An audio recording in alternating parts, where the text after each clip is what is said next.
Can I just get a thumbs up to make sure that people can see on the screen my PowerPoint or something in a message, just to confirm that you all can see it? Thank you, Ashley.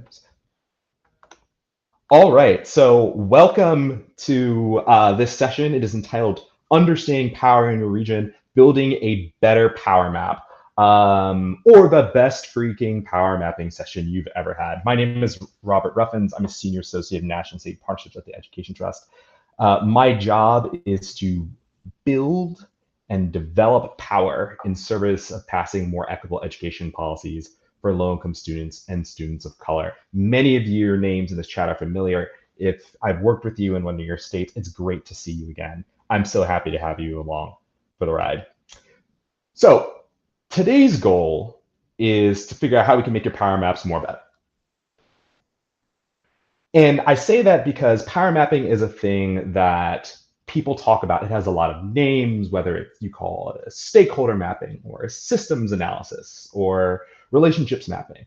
All of those things, right, are terms that we use. You've probably seen lots of different graphics. And this is a thing that is very easy to take for granted. You know, everybody knows that they have to understand power in their regions. And everybody has developed tools and trainings around it. And yet, in my experience, it's still a thing that even with all the training and all the familiarity we have, we still get wrong. In fact, I would argue that the single biggest reason a campaign succeeds or goes awry is your understanding of power in your region. And so what we're going to do today is we're going to add dimensions to the typical process of power mapping to help you better understand these dynamics. We're going to learn how to ask better questions that lead to more complete power maps. And we're going to learn how to read your power map and better integrate it into your campaign planning. How to take what is often a very static and reductive document and make it into a thing that is a moving, living, breathing model that will give you insights into the hidden strings that pull on the levers of power that ultimately explain why the issue that you want to work on exists and how you might solve it. So just to give a really quick review, this is the 1.0. When I think of 1.0, I think of like what the internet was 2 decades ago. And not to take shots at AOL, but I'm taking a shot at AOL. And so the most basic level, a power map is just a picture, a representation of who holds power and what relationships those people with power have, and how the power that they have and the relationships they have will show up in relation to your issue. And the basic things you do is the way this is taught is you pick a person who you think has the best chance of giving what you want. You figure out the people who have influence, right, have a meaningful connection to that person.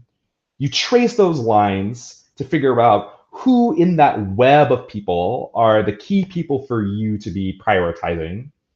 You then put everybody essentially on a grid and you say, okay, of all the important key people, who is with me, who's against me, who has power to stop me, who has power to support me. And then you build out a plan. Nothing that I'm going to do today is going to contradict these things per se, but it is going to unpack them and tease them out a little bit. And I will just say that this session and the process of power mapping can feel like this. You can feel like you are chasing ghosts and red herrings because you know that there are unforeseen forces and there's something beyond just the surface. And it's really easy to get lost. It's easy to make your power maps way too big or too complicated. It's easy to make them way too dense where you can't see which relationships are meaningful. And it's very easy to think that, you know what, this is just like an academic exercise that is so far away from actual action that it's not worth doing. What I want it to feel like is this. I want you to be able to, as I said before, see the expressed dynamics that are often implicit and hidden that explain why the issues that show up and why the people who are organized around those issues show up in the way that they do. So I can show you better than I can tell you. So I'm going to tell you a story time. The best story ever. It's a story about concrete. Obviously the most interesting thing in the world. And so my story of power mapping and what can happen when you don't do it well is a story not from my organizing days, and folks who've been in my sessions know that I often talk about my history as a community organizer. I'm going to talk about my experience as a lobbyist. When I was starting out as a lobbyist, one of the biggest clients we had was a big concrete manufacturer, right? And if you'd love to get into the differences between cement and concrete, we can do that another time. And so this big concrete manufacturer had a problem. And the problem was building codes had changed in the previous decades to allow multifamily buildings to be built with wood frames, which people call light frame construction, as opposed to concrete and steel. And this hurt their profits. And so their goal was to go around the country and change these building codes to incentivize people to build with concrete, which made them money, as opposed to wood. And so our particular goal in the state that I worked in was to pass a bill that was not going to ban wood, but was going to make it really hard to use wood. It was going to require you'd have a fire marshal on site for 24 hours a day if you were planning on building a multifamily building with wood. It was going to require buildings that had these wood frames to have really special fire barriers throughout the building and automatic sprinklers, all of which were going to drive up the cost and make people not want to do this. And then it was even going to put a scarlet letter on buildings, if you can imagine that, every wood frame multifamily building in the state. And we had a strategy that we thought was rock solid. And it was built around publicizing the dangers of building with woods to tenants and firefighters, because we thought, who could argue against safety? Everybody loves firefighters. No one wants to be in a building that's unsafe. And we were feeling really good about this campaign. For one, we had the chairman, the fearsome chairman of the Environmental Affairs Committee, who was known to take no nonsense on our side. We had a lot of money. Our clients were spending a ton of money on us comparatively as state level lobbyists, and they were paying a national PR firm 10 times more than they were paying us. Hundreds of thousands of dollars a month they were paying this PR firm. We had this moral coalition of firefighters and Red Cross, people who were unimpeachable, right? And we had some good timing on our sides. There had recently been a number of fires that had gotten attention, and most of these buildings in the state that we were working in had these wood frames that we thought were so problematic. And lastly, we had passed a similar bill in neighboring states. And so we were feeling good. We knew we had opponents though, right? Because for every interest, there is a lobby. And just as there is a concrete lobby, there is a wood lobby. And we knew what they were going to say, so we thought. We knew that the wood frame people were going to come out, and the wood lobby was going to say, if you do this, it's going to make buildings much more expensive to build, right? And so we suspected that the wood lobby would come out and they would bring out probably some developers who were going to say that it was really expensive.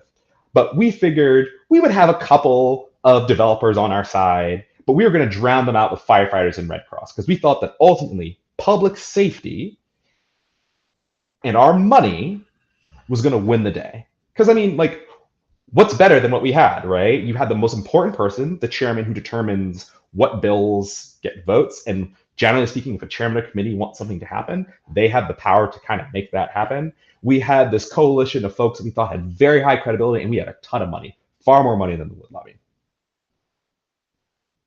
And so if you had asked us what we thought the power map looked like, we would have said it looks something like this. And this is a very typical version of a power map. It's created by Wellstone. And as you can see on it, on this top to bottom axis, it's saying how much power do you have. So if you're closer to the top, you have a lot of power over an issue. If you're closer to the bottom, you're barely on the radar. If you're towards the stage left side of the screen, right, you are diehard in support of our agenda. If you are on stage right of the screen, which is where the wood lobby is, you are diehard against us. And so this is what we thought the environment looked like. I'm going to take a pause here. This didn't work out for us. Can anybody who's been familiar with power mapping spot any things that we may have done wrong already? What is wrong with this power map? Just feel free to put it in the chat. I want to I want to hear you. I want to see you. What did we do wrong? What's missing here? It'll take a minute. Reliability. This was definitely it was definitely not reliable, as you'll see. It was polarized. Yeah, there's not a lot of people in the middle, right? We have like our diehards for us and diehard against us.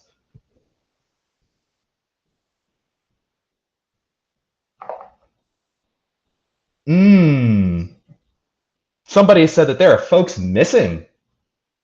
There are no end users, right? Which is people who would be directly impacted by this. No residents, no consumers. Yeah, there's a lot of folks missing on this, right? Ooh, Larissa has some of the secret sauce. So this is what I thought it looked like. Well, I'll let you know how the day went and the exact moment when we knew we messed up. So our day started, and we had these two key allies, right? We had these like big burly national concrete guys who showed up, and they looked exactly what you think people who run concrete companies look like. Large men, big boxy suits. We had a whole bunch of firefighters. They were dressed up in their uniforms with all their, like weird things on their bands and like all of their like buttons on their shirt. And we marched them around all around the Capitol building, both the House building and the Senate building. And we were talking to all of the representatives, and all of them were like, yeah, we support our firefighters, and we were feeling good. But there are some things that we noticed. One was that the Red Cross, who was a key part of our strategy, was nowhere to be seen. They straight up ghosted us. They were supposed to submit testimony. They were supposed to do this. They were nowhere to be found. That was warning sign one. Warning sign two was when we showed up in the committee room. And what you would have thought would have been maybe a small hearing. I mean, like, how many people really care about like the industry fights between wood and concrete? This was the most attended bill of the day. The room was full. And it wasn't full of people who supported us.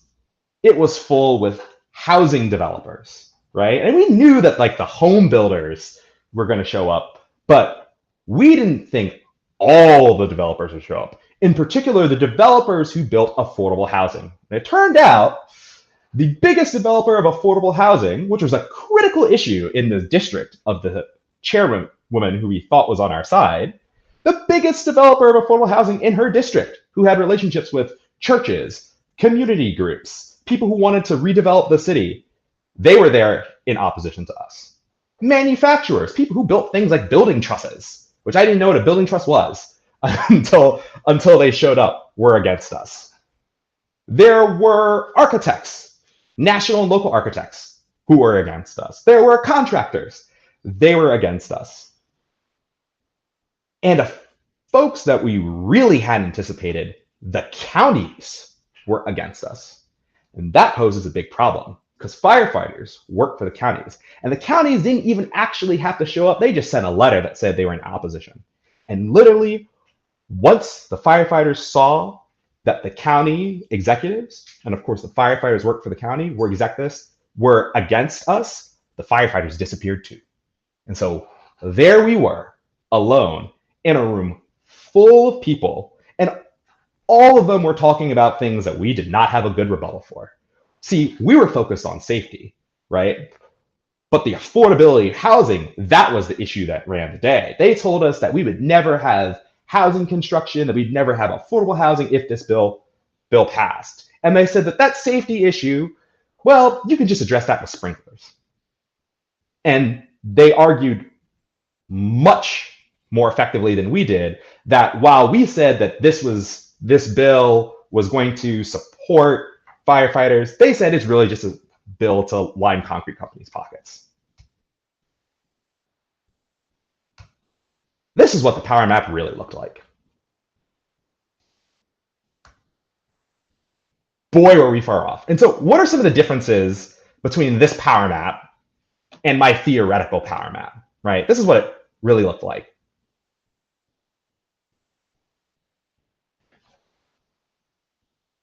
type in the chat, what are some differences? And I'll pull up a slide that shows both these things in comparison, though they're a little bit small.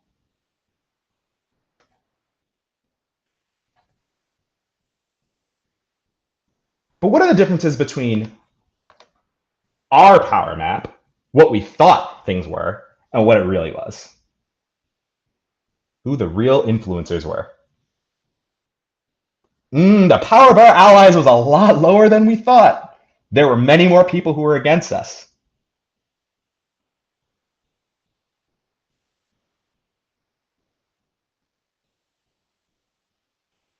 What's a thing we got right, though? And I think that what's interesting is that sometimes you can think about what you get wrong, but there was one thing we got right. And I want you to focus on the relative power of the people that we thought were a key opponent.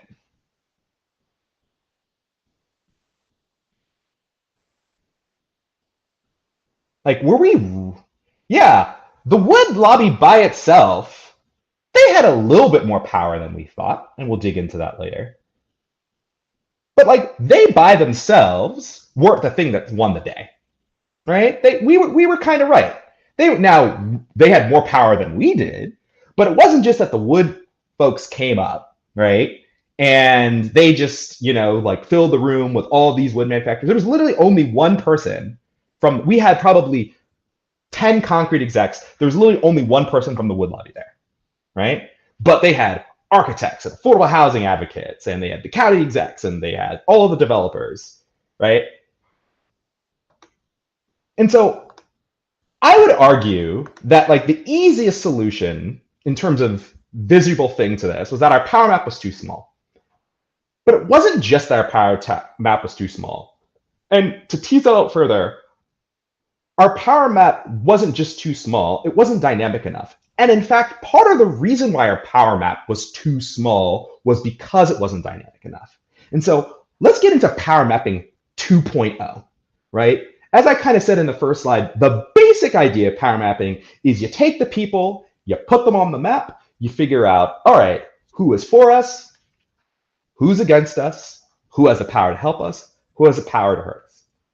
But that's a very static and flat way of thinking about it, right? Like, it's not actually enough to know who has power, right? You have to understand why people have power, right? What types of power do they have? And how are they likely to use it, right? Knowing the fact that somebody has power is like knowing that you're in a boxing match and that they're a good puncher. But you want to still see that punch coming before it hits you in the jaw, right? Which hand are they going to throw from? Is it going to be the jab? Is it going to be the hook? As you can see, I spent a lot of my weekend working on this session, but also watching the Deontay Wilder Tyson Fury fight. And so like I've got boxing analogies bouncing through my head. Forgive me if you're not a boxing fan. You also need to understand the breadth and depth of connections, right?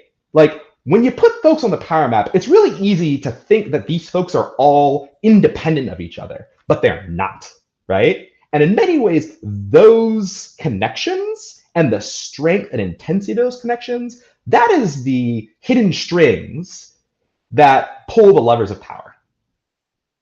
Larissa caught this right, is you got to understand people's self-interest. Ultimately, this is the core of why people do what they do. It's the core of their relationships, and it explains how people are going to use their power, right? You want to know, okay, it's not just are you against me or are you for me, right? There's a self-interest. In fact, there's more than one self-interest, right?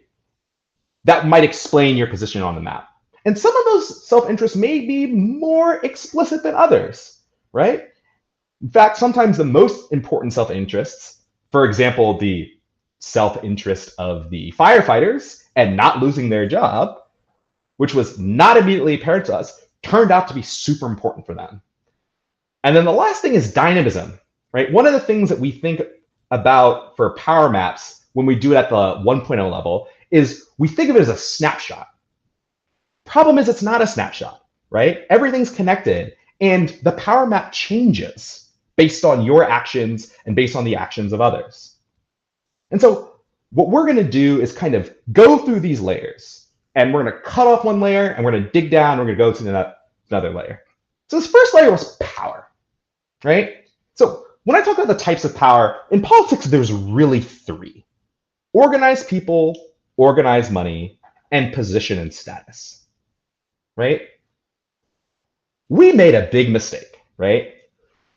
We were focused a lot on organized money. That was one of the things that we had, and we knew that we had way more organized money than the wood lobby did, right? We were spending, if you had drawn it out over a year, we would have ended up spending in a small little state millions of dollars between the lobbying firm and the PR firm, right? But that wasn't the only source of power. In fact, while we may have outspent our opponents, they far outorganized us.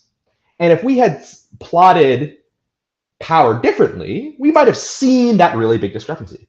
Similarly, position and status, right? Like we had the person who had the most direct authority over whether this bill passed or not. And surprise, surprise, it did not pass. It failed miserably. But that wasn't the only person who had position and status over this, right? There are other people who might have been waiting in the wings, like the county executives, that if we had said, okay, well, we have connection to one person who has position and status of this, who are some other people who might have this? Who might have position and status over the person who has position and status over this? And so a question for the group is, how might things have been different, right? If, as opposed to, for example, doing one power map, where we just say, okay, let's take all the types of power and put it together, right? What might be differently, how might the power map have looked different if we said, let's just look at organized people, right?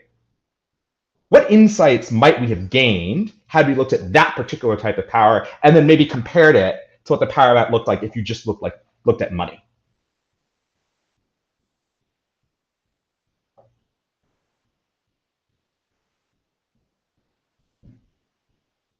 Similarly, if you looked at position status versus money.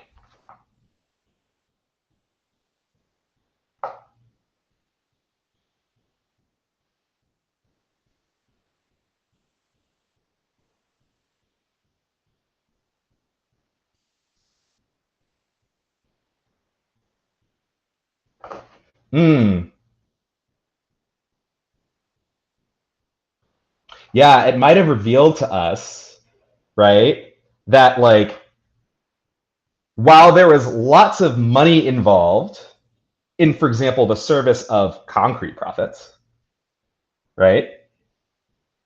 Not that many people want to organize around concrete profits, right? Just concrete cares about that, right? You know, that there were other things at play that may have been more important.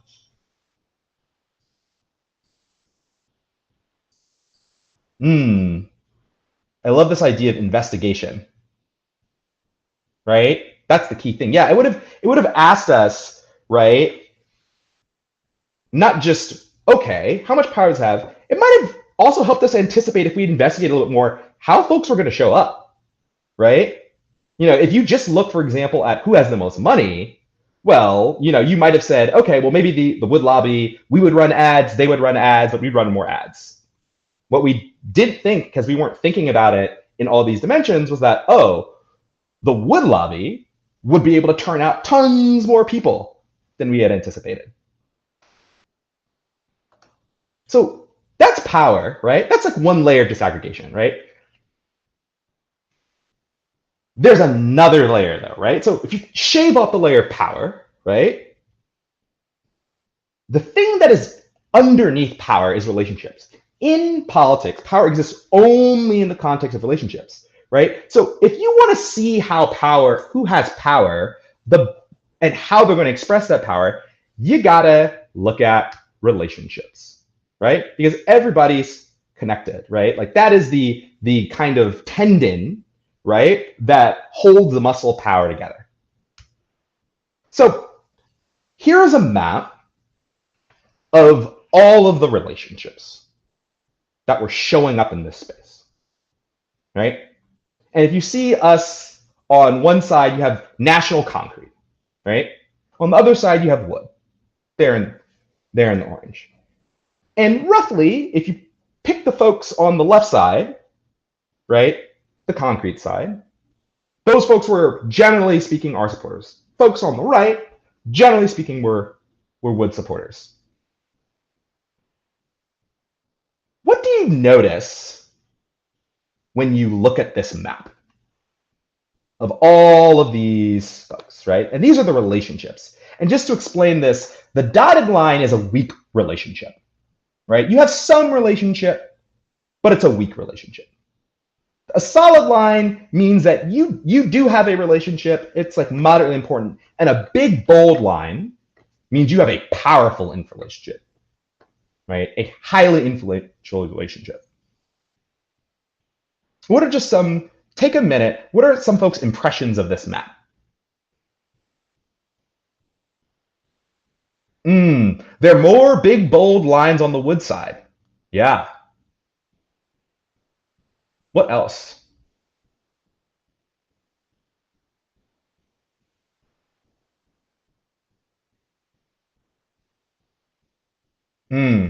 Right. They have fewer weak relationships. Devin says far more complex interactions. Right. Like you see lots of arrows that move in both directions. Right. Another interesting point is the lobbyists actually had decently weak relationships. Like we were not the most important player. Right. So one thing that I often think of when I look at this map is that one, all ties aren't equal, which you've said, right? All players aren't equal, right? There's a thing that I always think about, which is who are the nodes, right? Who are the people with the most important relationships with the people with the most important relationships, right? And so I'm going to filter this out just to make it a little bit simpler. So this is a map of just the strongest relationships of the players with the strongest relationships. What are some things you notice here? Right? Let's take the insights that we had. Devin, he says National Concrete, right? Local's hierarchical, for wood it's lateral, right? There are like a lot more top-down relationships, right? The only real path is that there's National Concrete that's connected to local concrete, that's connected to a lobbying firm. Who are the if you think of just starting at National Concrete and National Wood, right? Who is the person who unlocks the power map for wood, so to speak?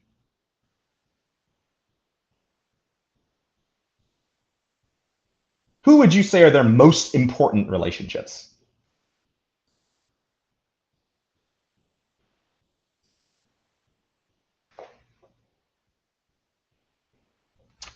Yep, home builders.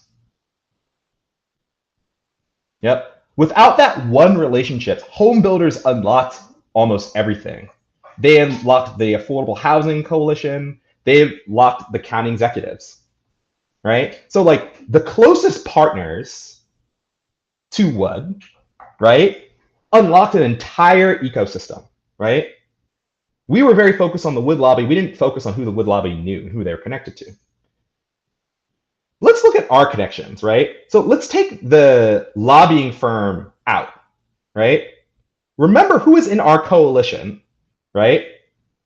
And this is I'm just showing the connections to the strong connections. What's surprising when you look at the path from concrete and the path from wood to the people who are our allies?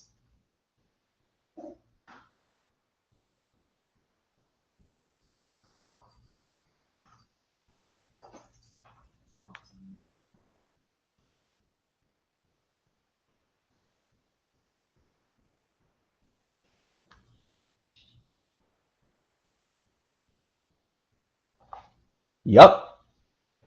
Natasha pulled it out, right? So we came into this, right, thinking that, right, the firefighters and the EMTs were on our side, right? The problem is that our opponents actually had a stronger connection with our allies than we did, right? Our side is very thin. The one person who's on our side were these local firefighters and EMTs, and they weren't useless. They did have relationships with influential committee members. They did have relationships with the committee chairman, but they worked for the county executives, right? Had we put this map up, right, and said, let's really look at our relationships and how folks in this ecosystem might be connected, we would have seen a glaring hole in our strategy, right? It's a problem when your strongest ally is more connected to your opponent than they are to you, right? That was why it was so easy for us to be neutralized. And so what we revealed here is that when you start at that top level of who's the map, right? And then ask, well, why do they have power, right?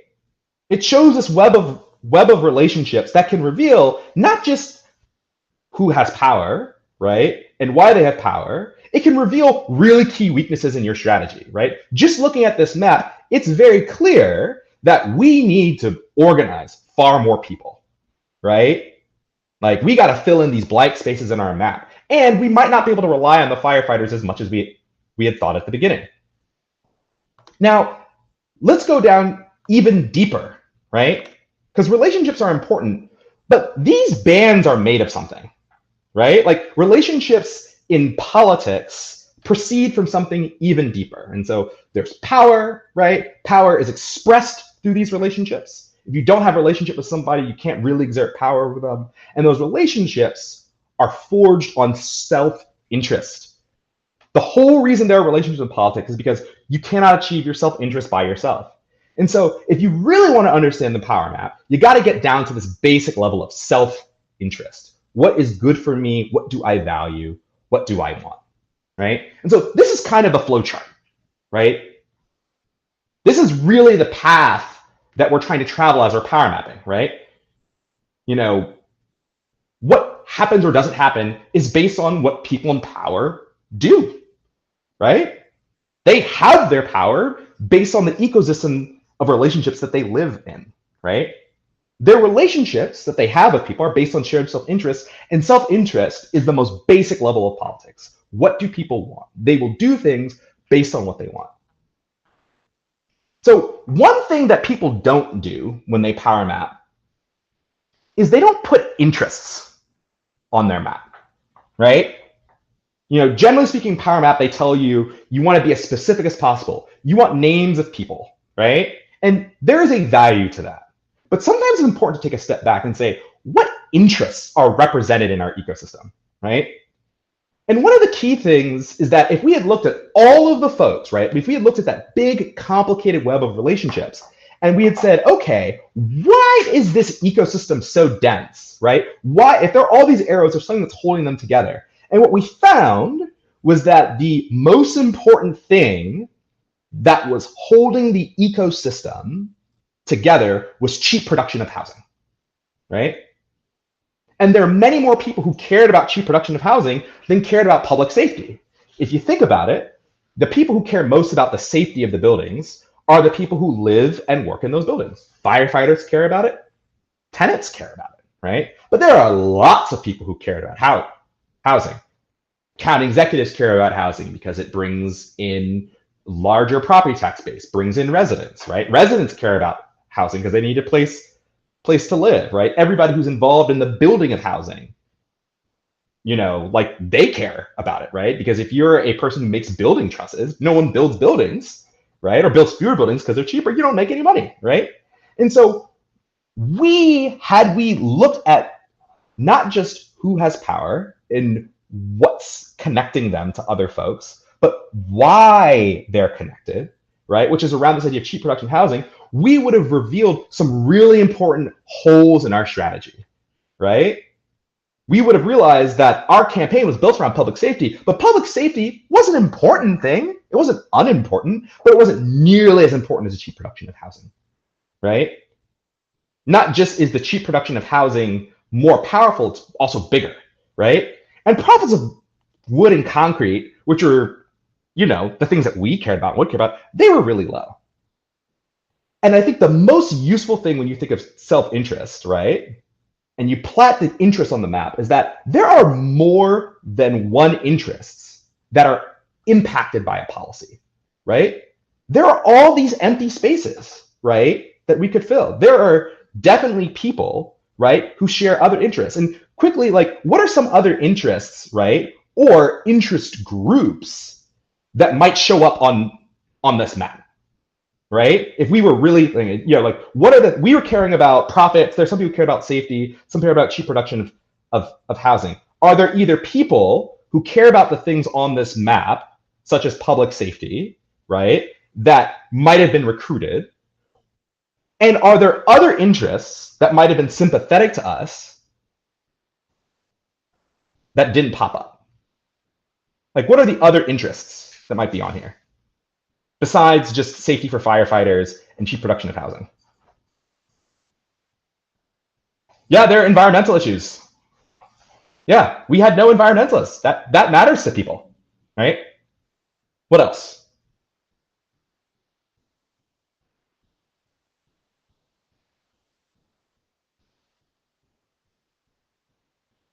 Who has a financial stake in making sure that buildings don't burn down?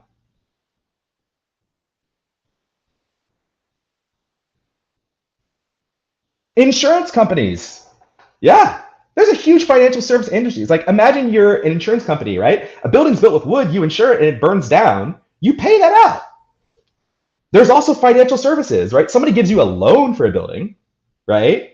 And the whole idea of, if you've ever gotten a home loan, is that the bank gives you money in part because their kind of insurance, right, is that if you can't pay it back, they then own the house that they could sell, right? A loan for a thing that's less likely to be there in a few years is not as enticing. Similarly, right, like, so those are some other interests that you could have brought here, right? You also could build up the interest groups that are low, right? So public safety wasn't that high on the list, mainly because it was only firefighters. But somebody said earlier that, construction workers, right?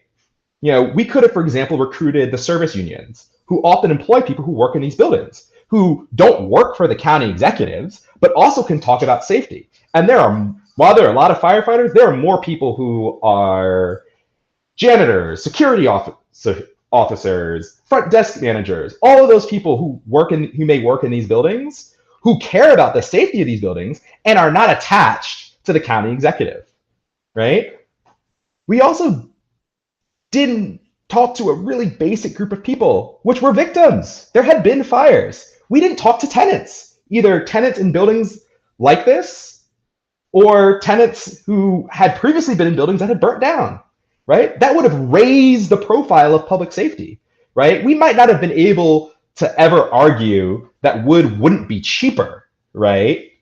But we could have raised the profile of public safety had we said, okay, these are the interest groups here. Where do we plot these interest groups? We would have said, oh, you know what? This interest group right now isn't that influential. So maybe we need to recruit some folks from other people who are directly affected by this issue, right, who would support us.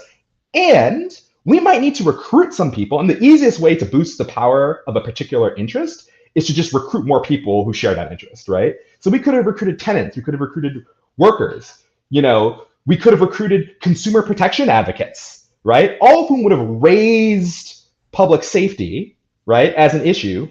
And the other folks, like the financial services industry, right, we would have diversified the self-interests, right, inside of our ecosystem.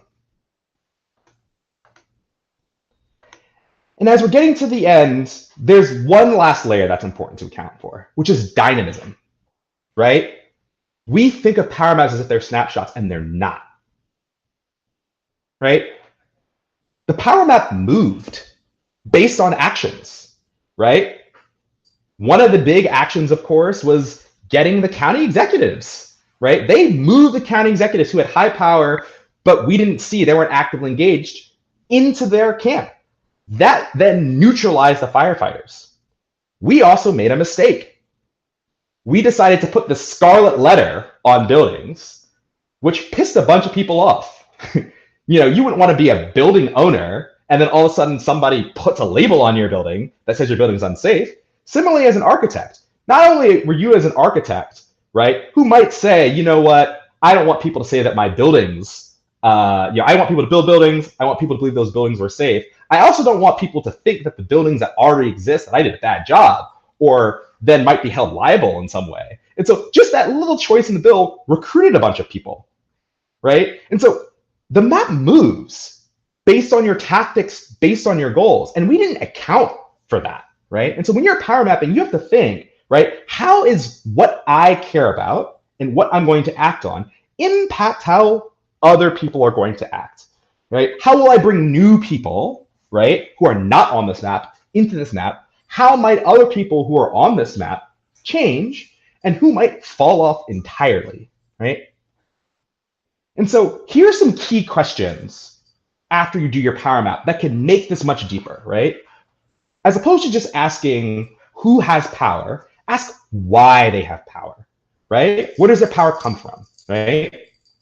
Don't just map the relationships, map them for intensity, right? Where are the nodes? Where are the centers of power? Who has more relationships? Who has weaker relationships? Are there any relationships that are more or less exploitable to you or to your opponent?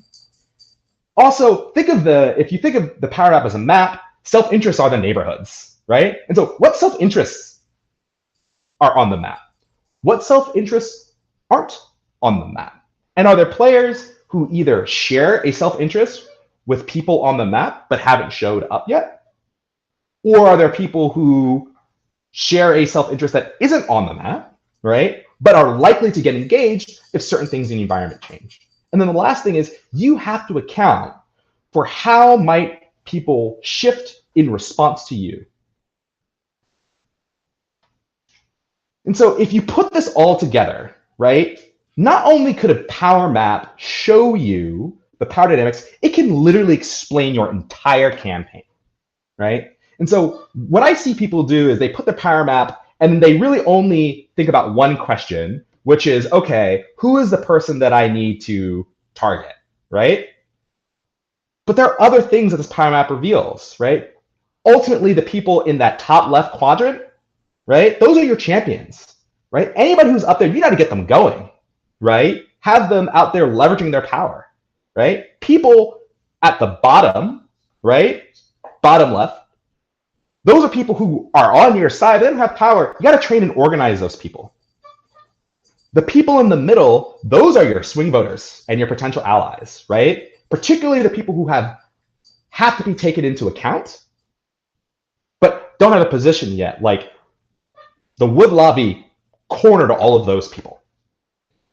You also have to think about how to counter program or neutralize their opponent. And they did that really effectively to us, right? We didn't have a counter for the point on affordable housing.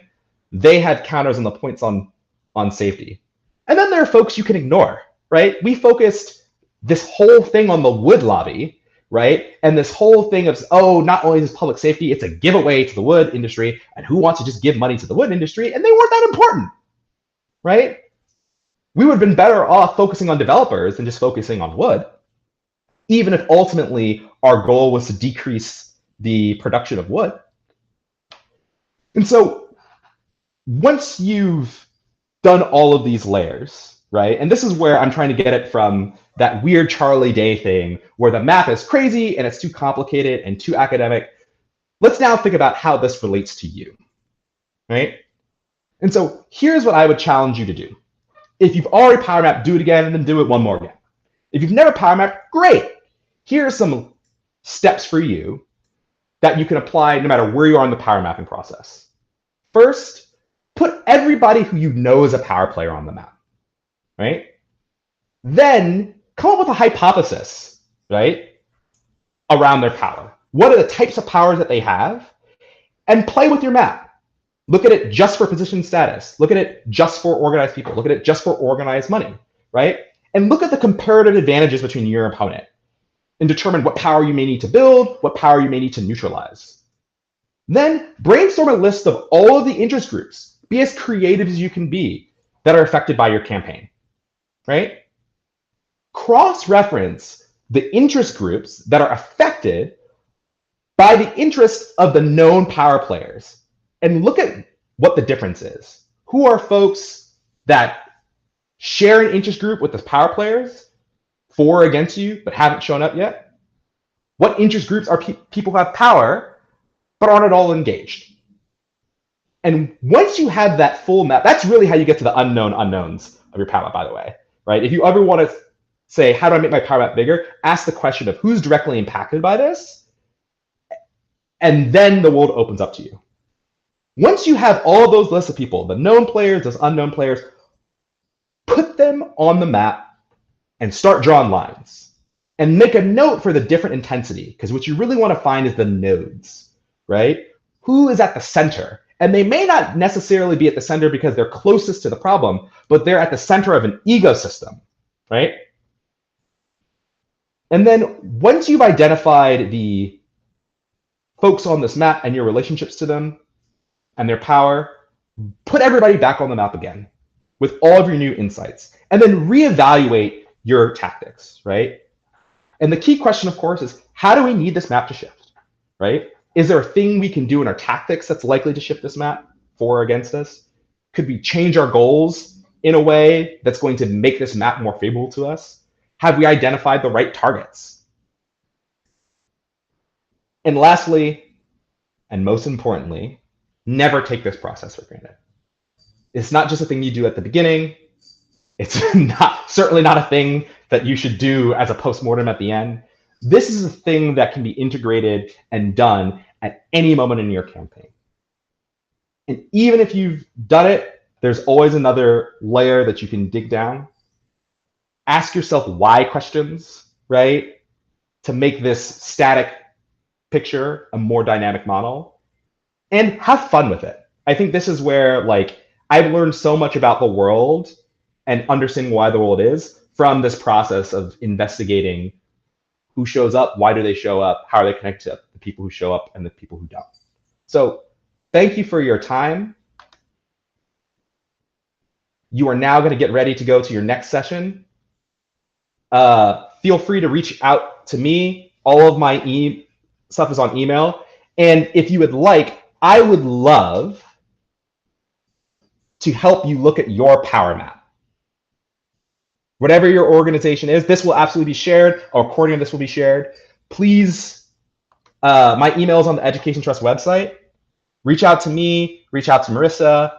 I would love to help you dig into your power map, add these layers to it. And hopefully these layers, it may seem like I'm adding complexity. The goal is not to add complexity, it's to add depth. And happy hunting. Take it easy, y'all.